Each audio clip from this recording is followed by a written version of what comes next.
Salam damai sejahtera bagi kita semua. Kita tiba pada pelajaran sekolah Sabat dengan judul Tanda-tanda Keilahian. Kitab Yohanes menyoroti keilahian Yesus, maka pelajaran kedua ini akan membahas tentang 3 tanda besar yang menunjukkan keilahian Yesus. Tanda yang pertama adalah ketika Yesus memberi makan 5.000 orang dan juga hubungannya dengan Paskah. Di dalam Yohanes pasal 6 ayat 1-14 ada persamaan yang kita lihat antara peran Musa ketika memimpin bangsa Israel keluar dari Mesir dengan yang Yesus lakukan. Apa itu? Musa naik ke Sinai, Yesus naik ke gunung. Israel diuji di padang gurun, sementara Yesus menguji Filipus tentang dari mana mereka akan mendapatkan makanan. Mana Tuhan turunkan bagi ribuan orang Israel dalam perjalanan menuju tanah Kanaan. Roti diberikan oleh Yesus untuk 5.000 orang agar mereka dapat makan semua. Lalu kemudian suku yang keluar dari Mesir, ada 12 suku Israel menuju Kanaan.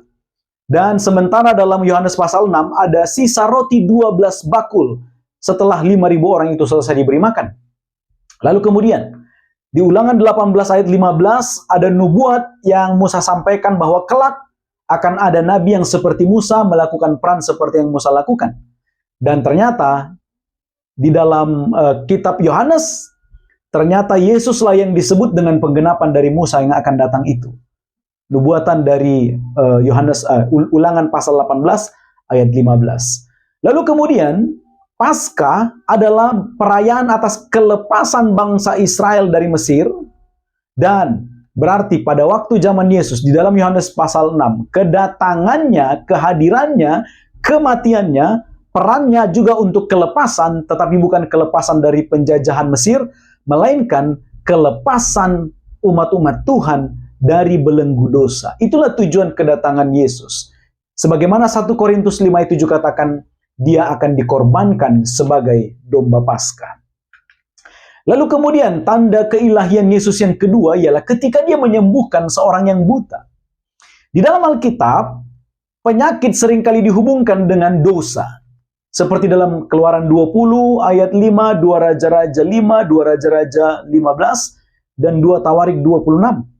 Akan tetapi kali ini dalam Yohanes pasal 9, penyakit itu yang diderita oleh orang yang buta sejak lahir itu bukan karena dosa, akan tetapi demi untuk menyatakan kemuliaan Tuhan. Dan menariknya, apa yang Yesus lakukan dalam penyembuhan terhadap orang buta itu sama seperti atau memiliki kemiripan seperti proses penciptaan. Di dalam Kejadian pasal 2, Tuhan menciptakan manusia itu dari tanah. Sementara dalam Yohanes pasal 9, ketika orang buta itu disembuhkan, Yesus menggunakan tanah untuk proses pemulihan dari seorang yang buta itu. Tuhan yang menciptakan manusia dari tanah, dan kemudian Tuhan juga yang menggunakan tanah untuk melengkapi sesuatu yang hilang dari diri orang buta itu, yakni penglihatannya, dan itu dia alami sejak dari rahim ibunya. Lihat itu bagaimana peran Yesus itu juga sama seperti peran yang Tuhan lakukan dalam kitab Kejadian. Lalu kemudian bukti yang ketiga, bukti keilahian yang ketiga, ketika Yesus membangkitkan Lazarus. Penyembuhan Lazarus ini bertujuan juga untuk menyatakan kemuliaan Allah. Mengapa demikian? Bayangkan, Lazarus sudah meninggal selama 4 hari. Berarti mayatnya sudah mulai membusuk. Maka dengan demikian ketika Yesus membangkitkannya, berarti Yesus membangkitkan mayat yang sudah membusuk. Mengapa bisa? Di dalam kitab Kejadian kita tahu Tuhan yang menciptakan manusia. Lalu kemudian di dalam Yohanes pasal 11 ayat 25 dan 26, Yesus katakan, "Akulah kebangkitan dan hidup. Barang siapa percaya kepadaku, ia akan hidup walaupun ia sudah mati." Inilah yang membuktikan juga tentang keilahian Yesus itu. Akan tetapi mari kita lihat hal-hal yang dilakukan oleh Yesus atau mujizat-mujizat yang dilakukannya memiliki dampak terhadap orang lain, dan kita akan saksikan sebagai berikut. Aksi, kita sebut saja mujizat itu adalah aksi. Yesus memberi makan 5.000 orang. Lalu apa reaksi yang timbul dalam diri orang lain? Dalam Yohanes 6 ayat 14, orang mengaku Yesus adalah nabi yang akan datang, sesuai dengan Ulangan 18 ayat 15. Itulah reaksi yang terjadi ketika itu.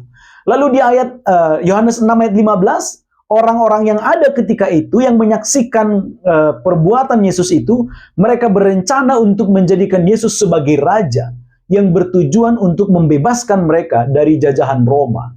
Dan itu bukanlah dalam rencana kedatangan Yesus. Itu sebabnya Yesus menyingkir. Lalu kemudian aksi berikut ketika Yesus menyembuhkan orang buta. Apa reaksi yang timbul? Di dalam Yohanes 9 ayat 16, orang Farisi justru menuduh Yesus bukan dari Allah. Kenapa? Karena Yesus menyembuhkan pada hari Sabat. Lalu kemudian di dalam Yohanes 9 ayat 35, reaksi yang ditimbulkan terhadap orang buta yang sembuh itu ialah dia percaya kepada Yesus.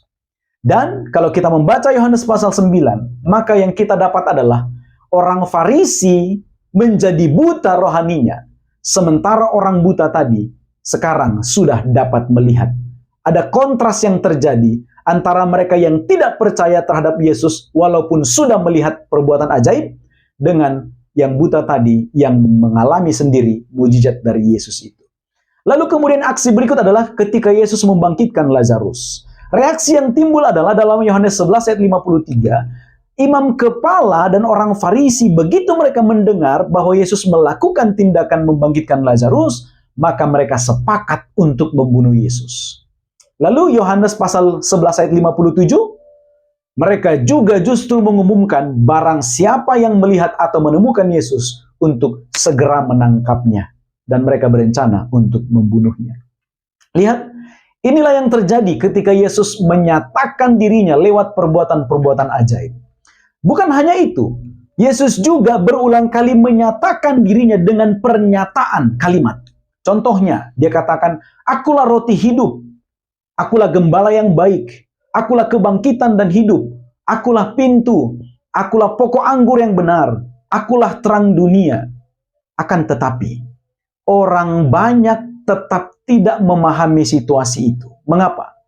Karena mereka buta secara rohani.